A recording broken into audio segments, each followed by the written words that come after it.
Writing a federal grant can take 100 to 150 hours or cost $10,000 plus if you hire outside help. For small nonprofits operating on tight budgets, that's a massive investment, and most will fail anyway. Sarah had built rock-solid organizational capacity and programs that genuinely helped families achieve food security. Marcus had created life-changing community programming despite organizational chaos. But last month, both faced the same crisis that closes 20% of nonprofits every year. Their biggest funders announced budget cuts. Sarah immediately activated emergency plans she developed during financial capacity building. She had a list of 15 potential new funders already researched, board members prepared to make personal asks, and 3 different budget scenarios depending on funding outcomes. Within 6 weeks, she'd replaced 80% of the lost funding. Marcus panicked. He'd never had time to build donor relationships because he was always putting out organizational fires. He had no prospect list, board members who'd never been asked to fundraise, and no idea how much money he actually needed to raise. He spent 3 months scrambling for emergency funding while his best volunteers left for more stable organizations. Opportunity cost emphasis. Marcus wasn't just underfunded. He was wasting his scarce time and credibility applying to grants he couldn't win, while better-prepared organizations like Sarah's were securing the funding he needed. The capacity work felt boring compared to serving families, but when the foundation cuts came, those boring systems saved our organization. Your resource development assessment reveals whether you can fund the excellence you've built, or if funding crises will destroy everything you've accomplished. First resource element. Have you built relationships with people who care about your mission, or do you only reach out when you need money? The cultivation story. Sarah and Marcus both needed to connect with potential funders, but their approaches revealed everything about their relationship-building capacity. When Sarah learned about Lisa, a local business owner who cared about hunger issues, she didn't immediately ask for money. Instead, she invited Lisa for a pantry tour during their busy Saturday distribution. Lisa saw families choosing groceries with dignity, volunteers explaining nutrition information, and clients attending the budgeting workshop in the community room. 3 weeks later, Sarah sent Lisa a handwritten note with a photo from the workshop. Thought you'd like to see Anna getting her certificate. She's the mom you met who was worried about feeding her kids healthy meals on a tight budget. She's now helping other families learn meal planning. A month later, Lisa called Sarah. I've been thinking about your program since my visit. My company wants to sponsor your workshops for a year. Can we talk about what you need? Marcus's approach was different. When he heard about Tom, a former community kitchen volunteer who'd started a construction business, he immediately called with a request. You used to help with our cooking classes 5 years ago. We're facing a funding crisis and wondered if you could help us out. Tom felt ambushed. He cared about the community kitchen that had once brought neighbors together, but hadn't heard from them in years except for this emergency call. I wish you'd stayed in touch, he told Marcus. I would have helped, but being contacted only during crises doesn't feel like a relationship. Both Sarah and Marcus needed their board members to help with fundraising, but board preparation made all the difference. At Sarah's board meeting, when they discussed the foundation funding cut, board members immediately started problem solving. Margaret said, I can introduce you to my church's missions committee. They fund local hunger programs. James offered, my Rotary Club is looking for a speaker about food insecurity. Perfect opportunity to build relationships. The board had been prepared for this role. Sarah regularly shared updates about funding challenges and successes. Board members understood exactly how their connections could help, and they'd practiced talking about the program's impact in ways that made sense to potential supporters. At Marcus's emergency board meeting about the lost distributor contract, board members felt helpless. They cared deeply about the community kitchen, but had no idea how to help with fundraising. We're not fundraisers, several said. Can't we hire someone to write grants? Marcus realized he'd never prepared his board for fundraising responsibilities. They didn't know how to talk about program impact, had no training in making introductions, and felt uncomfortable asking anyone for money. Relationship building assessment. 10 points. Red zone, 3 to 5 points. Contact with supporters happens mainly when we need money, like Marcus's emergency approach to former volunteers. Limited communication between fundraising campaigns. Board members care but avoid fundraising responsibilities. Yellow zone, 6 to 8 points. Regular communication with some board fundraising participation. Newsletters sharing successes and challenges. Some board members occasionally help with connections. Generally functional relationships, but could be stronger. Green zone, 9 to 10 points. Ongoing relationship building with active board support, like Sarah's involvement before requests approach with Lisa. Board members prepared and willing to make strategic connections. Supporters feel like partners in the mission. Second resource element. Do you have diverse, reliable funding sources, or are you vulnerable to single decisions that could close your organization? The funding portfolio story. Sarah's funding crisis revealed the power of diversified support. When the foundation cut her grant by $30,000, she didn't panic because it represented only 35% of her total budget. Her funding came from multiple sources: the foundation grant, individual donors ranging from $50 to $5,000 annually, corporate partnerships like Lisa's workshop sponsorship, small government contracts for nutrition education, and earned revenue from catering healthy meals for community events. Losing 35% was serious but manageable. Sarah could temporarily reduce program frequency, tap their 3-month reserve fund, and activate fundraising plans that board members already understood. Marcus's crisis was catastrophic because the food distributor partnership represented 80% of his operating budget. When the company eliminated community partnerships during restructuring, Marcus faced closing within 2 months unless he could replace $120,000 immediately. He had no individual donor base, no corporate relationships beyond the single distributor, and no earned revenue streams. His entire funding strategy depended on institutional partnerships that could disappear with single corporate decisions. The grant strategy reality. Both Sarah and Marcus had to rebuild their grant portfolios, but their approaches showed completely different levels of strategy. Marcus desperately applied to every foundation he could find online that mentioned hunger or food security.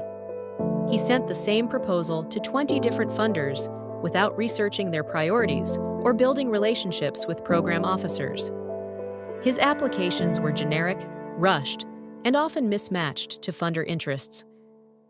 After 6 months, Marcus had received 2 small grants totaling $15,000, not enough to replace his lost distributor contract. Sarah's grant strategy was more focused. She researched 12 foundations that specifically funded food security programs, identified the ones that supported innovative approaches like her workshop model, and built relationships with program officers before submitting applications. She prepared 3 different proposal templates, one emphasizing direct service, another highlighting capacity building, and a third focusing on community partnership. Each application was customized to match specific funder priorities and used language from their guidelines. Sarah's success rate, 60% of applications funded, generating $45,000 in new grants within 8 months. Funding strategy assessment, 10 points. Red zone, 3 to 5 points. More than 60% of funding from 1 or 2 sources, high vulnerability. Like Marcus's dangerous dependence on distributor contract, vulnerable to catastrophic budget impact if primary funder changes priorities. Limited systematic development of diverse revenue streams. Yellow zone, 6 to 8 points. Funding comes from several sources, but still somewhat concentrated.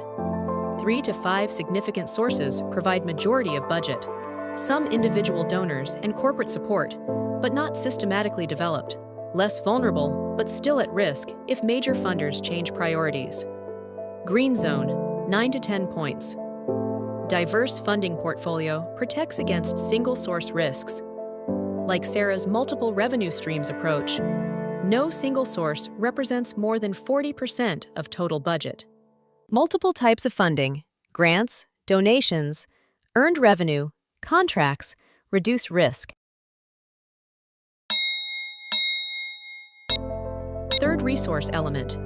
Do you have the systems and skills to execute effective fundraising, or are you hoping good intentions will generate money? The individual donor story. Sarah and Marcus both realized they needed individual donors for stability, but their capacity to build those relationships was completely different. Sarah had been tracking supporter information in a simple database for 2 years. She knew that Margaret gave $500 every December, James preferred quarterly giving, and Lisa's company matched employee donations. When she needed to increase individual giving, Sarah could send personalized messages based on each supporter's interests and giving patterns. She planned a Food Security Champions campaign with 3 giving levels: $50 for workshop materials, $200 to sponsor a family for nutrition education, and $500 to support the full program for 1 family per month. Each donor received specific impact reports about their chosen giving level. Marcus had business cards scattered in a desk drawer from people who'd expressed interest over the years, but no systematic way to contact them. When he finally tried to build individual donor support, he sent the same generic letter to everyone he could find. Please help our community. Kitchen continues serving families facing food insecurity. With no information about donors' interests or capacity, Marcus couldn't personalize his approach or suggest appropriate giving levels. His response rate was under 5%, and most gifts were small one-time donations. The biggest difference between Sarah and Marcus wasn't systems. It was confidence and skills for fundraising conversations. Sarah had attended workshop training through the State Nonprofit Association about friend-raising before fundraising. She learned to talk about her program's impact in specific, compelling ways, to ask thoughtful questions about what donors cared about, and to make clear, comfortable requests for support. When meeting with potential supporters, Sarah could explain exactly how donations would be used, share concrete examples of families achieving food security, and connect donors' values to program outcomes. She felt authentic and confident because she was sharing genuine impact, not just asking for money. Marcus felt awkward and pushy during fundraising conversations. He'd never learned to talk about program impact in ways that connected with donors emotionally. His requests were vague. We need help to keep our community kitchen running. And he couldn't explain specifically how donations would be used or what changes donors would make possible. Despite caring deeply about the community kitchen program, Marcus's discomfort made potential supporters feel uncertain about contributing. If the director seemed unsure about the program's value, why should they invest? Fundraising systems assessment, 10 points. Red zone, 3 to 5 points. Limited systems and fundraising skills. Like Marcus's scattered contacts and generic appeals, contact information stored informally with limited personalization, significant discomfort with fundraising conversations and activities. Yellow zone, 6 to 8 points. Basic systems with developing fundraising capabilities. Simple database tracks, donor information, and giving history. Some training and reasonable comfort levels with fundraising activities.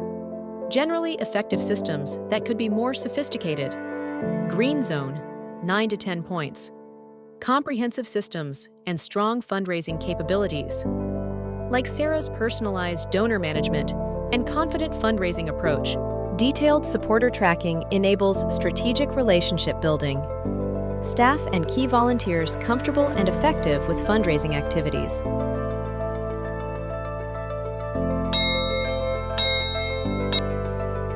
Add your Resource Development Score to your previous scores for your complete organizational capacity assessment out of 90 points. Sarah's complete score. Capacity Health, 26 out of 30, Video 1. Program Excellence, 19 out of 30, Video 2. Resource Development, 27 out of 30, Video 3. Total, 72 out of 90, solidly in the green zone for comprehensive organizational excellence. Marcus's complete score, Capacity Health, 12 out of 30. Program Excellence, 27 out of 30 in Video 2. Resource Development, 11 out of 30, Video 3. Total, 50 out of 90. Red zone with critical vulnerabilities that ultimately forced closure. Complete Organizational Capacity Score, out of 90 points. Red zone, 30 to 50 points. Critical risk. If your total score falls below 51, you're in the red zone. High risk of closure during funding crises. Focus on organizational systems first. Yellow zone, 51 to 70 points. Vulnerable but promising. Yellow means developing capacity with clear improvement opportunities. You have potential but need systematic strengthening. Green zone, 71 to 90 points. Sustainable and growing. Green means comprehensive organizational capacity. You're positioned to weather crises and scale impact. The final insight. Board governance, the hidden success factor. Here's what we learned after analyzing Sarah and Marcus's complete journeys. Board governance was the invisible factor that determined everything else. Sarah's board included members recruited for both programmatic expertise and fundraising capacity. Every board member made annual financial contributions, a requirement that many major funders evaluate. When crisis hit, her board immediately activated professional networks, made strategic connections, and supported emergency fundraising. Marcus's board was passionate and knowledgeable, but had never been prepared for fundraising responsibilities. Only 29% made annual contributions.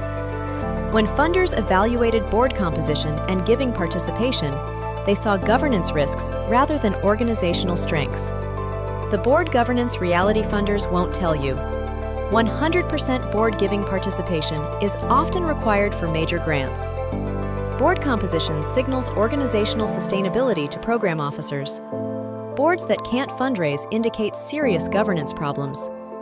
Foundation applications are frequently rejected based on weak board governance alone. Remember, your score isn't judgment, it's clarity about where to focus improvement efforts.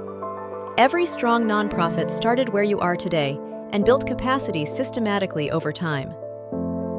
Download the full 90-point nonprofit scorecard right now and see if your organization is green, yellow, or red. Pay special attention to your board governance. It often determines whether you can fund the excellence you've built. Link in description.